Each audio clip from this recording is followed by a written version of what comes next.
صبح 7 اپریل آمریکا پایگاه هوایی شهرایتی منصوب به نیروهای رژیم بشار اسد را موشکباران کرد. پرزیدنت آمریکا دونالد ترامپ میگوید این پاسخ به حمله کیمیایی نیروهای سوریه بود که در پی آن 10 نفر از جمله زنان و کودکان کشته شدند.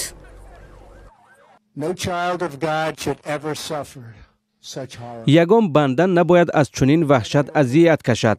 امشب من امر دادم همان پایگاه هوایی سوریه که از آن حمله کیمیایی آغاز یافته بود هدف قرار گیرد. نظامیان سوریه اطلاع دادند که بر اثر حمله 6 سرباز به هلاکت رسیده پایگاه هوایی شهرات زیان دیده است. رژیم پرزیدنت سوریه بشار الاسد و متفقانش ایران و روسیه حمله را با لحن شدید محکوم کردند.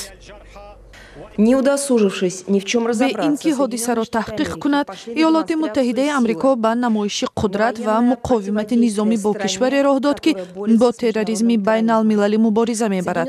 این بار اول نیست که ایالات متحده آمریکا چنین عمل بی اندیشه را به نمایش میگذارد. این عمل مشکلات موجوده در جهان را سنگین‌تر کرده به امنیت بین المللی تهدید میکند. خود موجودیت نظامیان ایالات متحده آمریکا و کشورهای دیگر در سوریه بدون موافقه حکومت این کشور و شورای امنیتی سازمان ملل متحد نقض دغلانه، آشکار و بی اساس حقوق بین المللی است. کشورهای متفق آمریکا و جمله کشورهای عضو پیمان ناتو از این حمله به پایگاه سوریه پشتیبانی نمودند.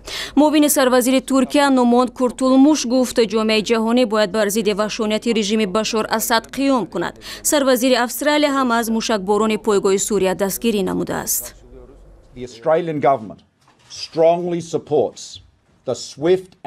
حکومت استرالیا از این پاسخ سری وقتی، هدفمندانه و مناسب قاطعانه پشتیبانی می کند. این عمل بر رژیم اسد پیامی جدی می فرستد. پیامی حیاتاً مهم این است که ما و اهل عالم در هیچ شرایط استفاده سلاح کیمیایی را قبول نداریم.